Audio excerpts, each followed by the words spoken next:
Cell या prokaryotic cell का genus indicate करता है फर्स्ट लेटर,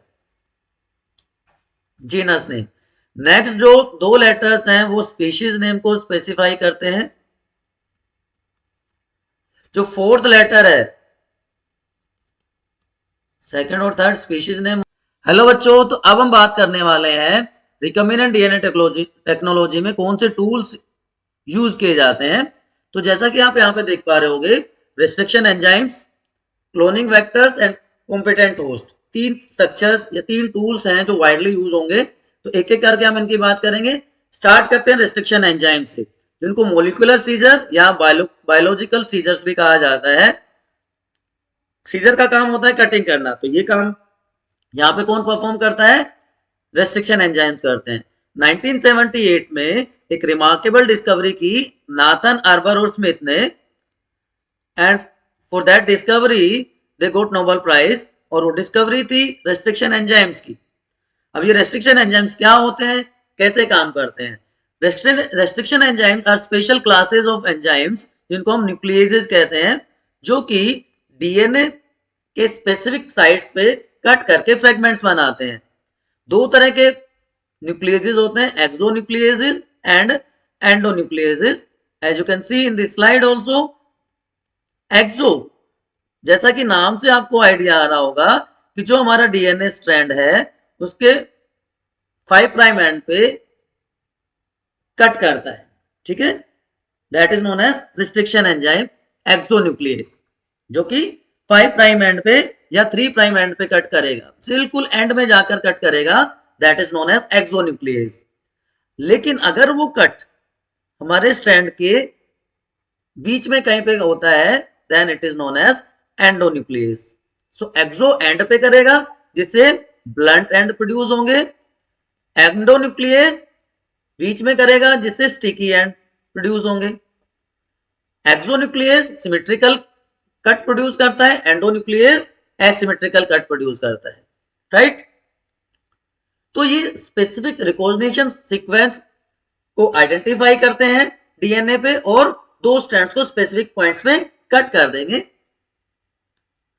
अभी तक 1963 में सबसे पहले रेस्ट्रिक्शन एंडोन्यूक्लियस के ऊपर काम करना शुरू हुआ।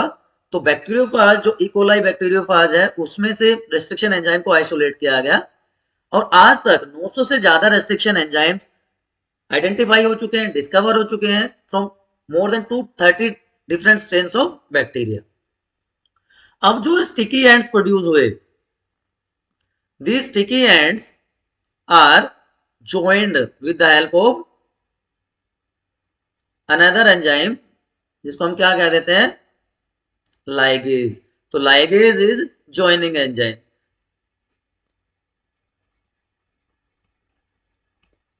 तो लाइगेज एंजाइम ने उनको दोबारा से जोड़ के सील कर दिया, तो कंटिन्यूअस सीक्वेंस हमें मिल जाती है।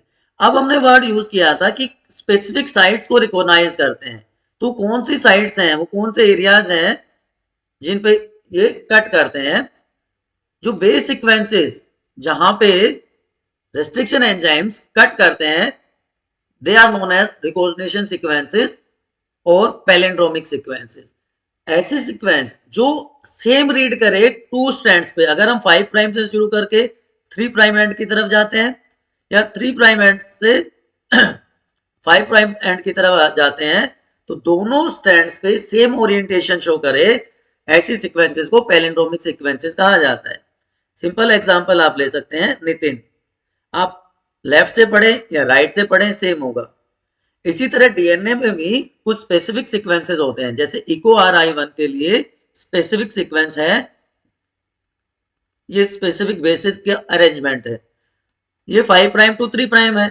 अगर मैं इसको कॉम्प्लीमेंट्री बेस पेयर्स के हिसाब से लिखूं तो क्या होगा?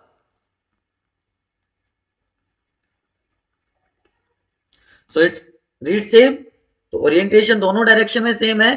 सच sequences are known as recognition sequences और पैलिंड्रोमिक सीक्वेंसेस, जहां पे रेस्ट्रिक्शन एंजाइम आकर कट करते हैं।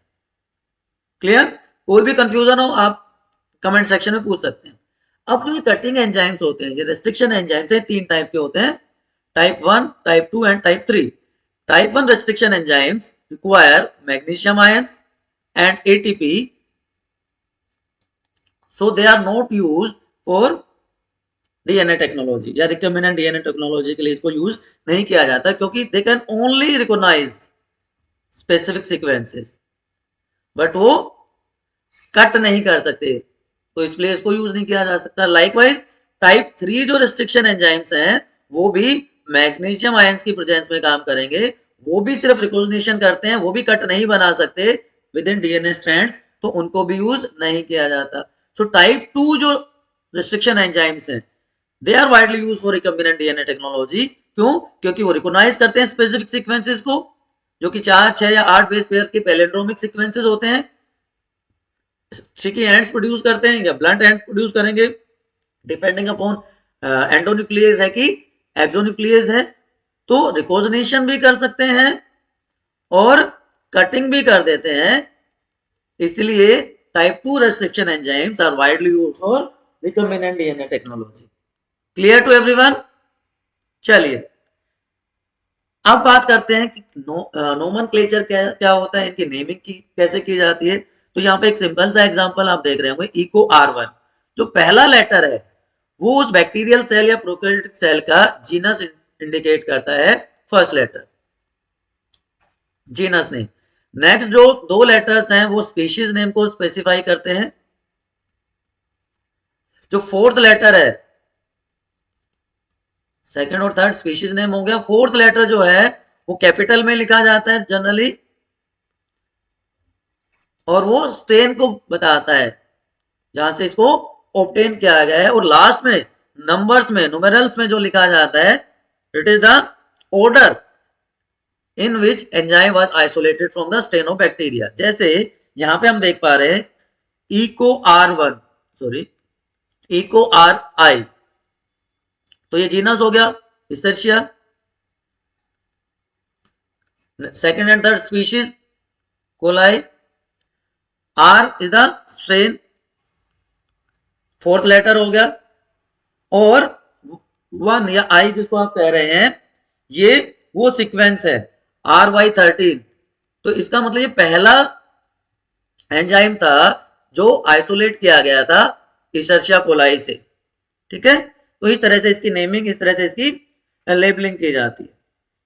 अब ये रिस्ट्रिक्शन एंजाइम्स कैसे काम करते हैं ये आप देख पा रहे हो, दोनों टाइप के स्ट्रैंड्स हैं, चाहे वो एंडोन्यूक्लियस प्रोड्यूस कर रहा हो जो हमने अभी इको R1 की बात करी, या वो ब्लंट एंड प्रोड्यूस कर रहा हो एक्सोन्यूक्लियस इको RV।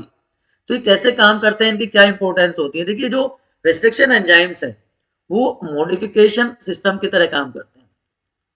इसके 2 कंपोनेंट हो जाते हैं, एक पार्ट होता है मॉडिफिकेशन एंजाइम सॉरी, और एक होता है रिस्ट्रिक्शन एंजाइम। तो मॉडिफिकेशन एंजाइम वो नेसेसरी चेंजेस बना देता है जिससे जिससे कि वो इजीली इंसर्ट हो सके। आप कमेंट सेक्शन में बता सकते हैं कि पहला रेस्ट्रिक्शन एंडोन्यूक्लियस कौन सा था?